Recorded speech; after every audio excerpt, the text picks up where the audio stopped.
Muito bem, vamos dar continuidade aqui então do vídeo anterior. Vamos lá então.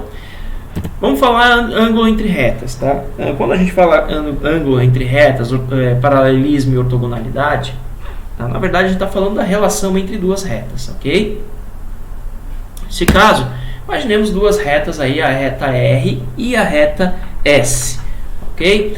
Não necessariamente elas estão se cruzando neste ponto, tá? Pode ser que essa reta aqui, a reta R esteja abaixo, passando aqui embaixo, a reta S está passando em cima, de modo que elas não têm um ponto em comum, um ponto de intersecção, tá? Mas o que acontece? Você pode definir um ângulo entre elas, existe um ângulo. Se você olhar por cima aqui, você vai ver que de repente essa reta tem, né, um ângulo com outra reta aqui. Então existe um ângulo entre as retas R e S, e esse ângulo eu chamei de θ. Como é que eu posso definir esse ângulo entre essas duas retas, afinal de contas? Pelos vetores diretores delas, né? Então, o que acontece? Até deveria ter colocado em vermelho, mas o vetor V é o vetor diretor da reta R e o vetor U é o vetor diretor da reta S. Né? Vermelho porque eu coloquei já verde aqui, na hora não me toquei disso, e acabou ficando azul mais escuro aqui, mas não tem problema. O que acontece então? A gente sabe que tem um ângulo entre os vetores U e V. Esse ângulo formado entre os vetores U e V é o ângulo formado entre as retas R e S. Então, se eu souber, tá, pessoal? Se eu souber os vetores diretores das minhas retas, conseguir determinar, eu posso determinar o ângulo através do produto escalar. Afinal de contas, a gente já sabe lá que produto escalar é dado como módulo de U, o módulo de V, vezes o cosseno do ângulo formado entre eles. Então, eu isolo, eu tenho um arco cosseno, né, do produto escalar dividido pelo módulo de cada vetor aqui, ok? Essa é a fórmula simples, é uma fórmula, né, que a gente já viu lá no produto escalar. Tá?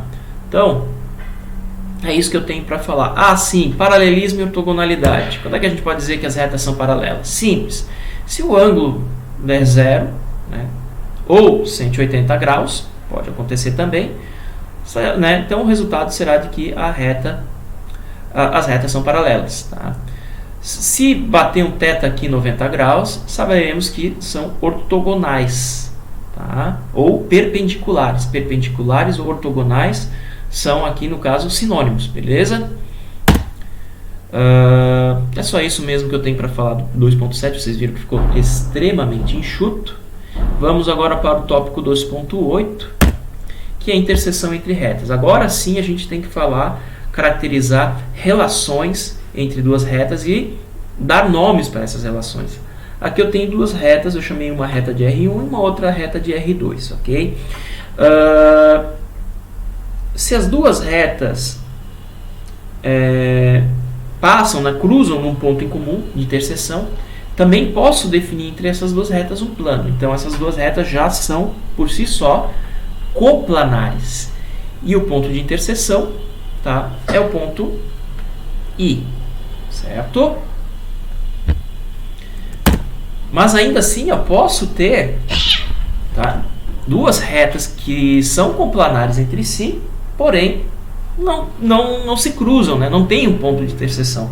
E quando ocorrer isso, serão retas coplanares e paralelas, né? Então aqui eu tenho retas coplanares e concorrentes, ou seja, elas fazem parte do mesmo plano e cruzam em um ponto do plano, né? E este ponto de interseção eu chamei de I. Podem ser coplanares, e quando não tem um ponto de interseção, obviamente elas serão paralelas. E a terceira situação é quando eu tenho duas retas que não são coplanares, tá? E não se cruzam entre si, né? Então, na verdade, se elas cruzam entre si, já são coplanares. Porém, se não são paralelas, não são coplanares, elas não têm um ponto de interseção e são chamadas então de retas reversas, tá? Aí vocês vão dizer assim, beleza, aqui já caracterizamos. E agora, como é que eu posso definir o ponto de interseção?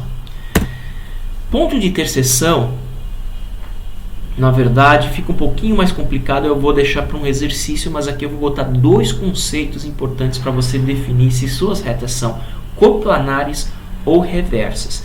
Pois bem, Eu posso dizer, eu tenho aqui a equação vetorial da reta, né, das duas retas, R1 e R2. O ponto P pertencente à reta R1 é dado por A1 mais TV1, no qual T é um parâmetro qualquer. Eu posso ter, né, eu tenho a equação da reta R2, no qual o ponto P pertencente à reta R2 é dado por A2 mais TV2, onde V1 e V2 são os vetores diretores da reta R1 e R2 respectivamente, e os pontos A1 e A2 são os pontos pertencentes às retas R1 e R2 respectivamente. Então, através do produto misto, lembrem aqui, eu tenho aqui em azul, né, essas duas relações, né, isso aqui é um produto misto, né, o produto misto V1, V2 e o segmento orientado formado pelos pontos A1 e A2, quando é igual a zero, nós temos a nossa reta coplanar. Isso é muito simples porque vocês podem pensar no volume de um prisma. Se o volume de um prisma dá zero, significa que todos os vetores pertencem ao mesmo plano. Deem uma olhada lá também, mais uma vez, volto a falar, não lembro agora qual dos vídeos, a respeito de produto misto. Acho que foi até da primeira aula, tá? E se as retas são reversas, ou seja, então quer dizer que o vetor A1, A2, né, junto com os vetores V1 e V2, formarão aí, neste caso, um prisma. Então mostra que a tua reta, né, as duas retas não estão em contato e tampouco no mesmo plano, beleza? Formando um prisma com volume diferente de zero. Então o produto misto V1, V2, A1, A2 é diferente de zero. Gente, por incrível que pareça, não deu mais do que... Deu um pouco mais de 20 minutos de aula, tá? O conteúdo da aula basicamente é isso. Eu dei uma reduzida, tá? Dei uma desacelerada nas aulas, tá? No conteúdo. Eu poderia ter iniciado o plano, ou poderia ter explorado melhor essa parte de retas, mas eu vejo que ia ficar um pouco redundante, tá? Talvez o pessoal vai ter um pouco de dificuldade com relação aí a escassez né, das informações. Eu não coloquei tanto assim. É uma experiência que eu estou fazendo. Eu quero ver como é que vai ser o feedback do pessoal com relação à redução aí da abundância, dos detalhismos. Eu quero deixar agora os detalhes mais para solução dos exercícios, dos problemas, tá, que são propostos. Eu vou pegar do livro do Steinbruch. O livro do Steinbruch, infelizmente, vocês não têm online.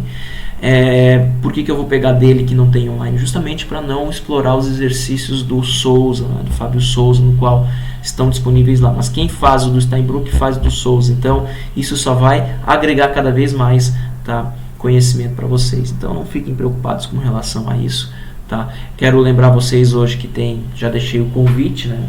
Temos aula gravada hoje a partir das 7h30 da noite, tá? Será 1 hora mais ou menos. Lá eu vou fazer algumas orientações, eu vou falar um pouco justamente desses 2 vídeos que vocês têm disponíveis aqui, tá? Que seria para a aula de hoje. Nós vamos definir mais alguma atividade, tá, ao longo da semana. Deixei já uma atividade lá para vocês, vou lembrar vocês a respeito dessa atividade disponível lá.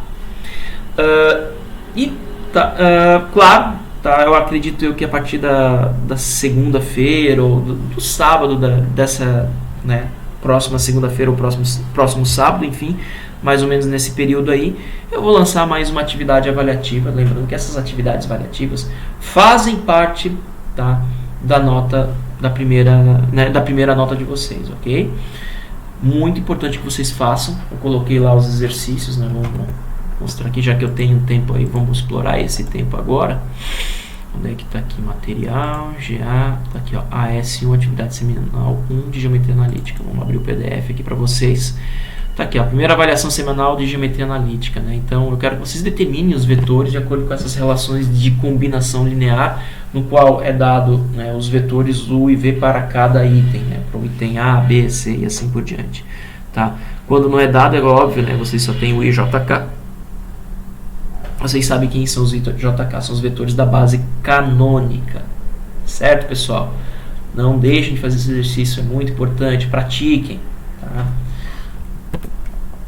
É isso que eu tenho aí para avisar para vocês. Isso será reforçado na aula de hoje e, claro, depois de feito esses reforços, esses avisos, essas orientações, vamos falar, né, a data da próxima avaliação, da primeira avaliação. a avaliação individual de vocês. E depois disto eu vou perguntar se vocês têm dúvidas. Eu sei que tem um pessoal aí que já mandou mensagem para mim, eu tentei responder, depois eu dei uma certa ignorada, não foi por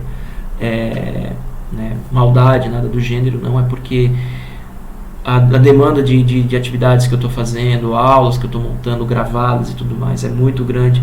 A qualidade diminuiu um pouco, porque antes eu parava para gravar tudo certinho, ficava ruim, né? Por gagueira minha, ou porque de repente eu falei alguma coisa errada ali e tal. Hoje eu já tô ignorando isso, tá? Tô passando mais rápido, tô vendo que isso é um pouco desnecessário. Eu também cometo erro na hora que eu tô falando pessoalmente para vocês, mas depois eu faço as devidas correções. Então, isso aí é de menos, beleza, pessoal? É isso aí. Até o próximo vídeo. Próxima aula. O vídeo aqui já acabou. Falou, pessoal.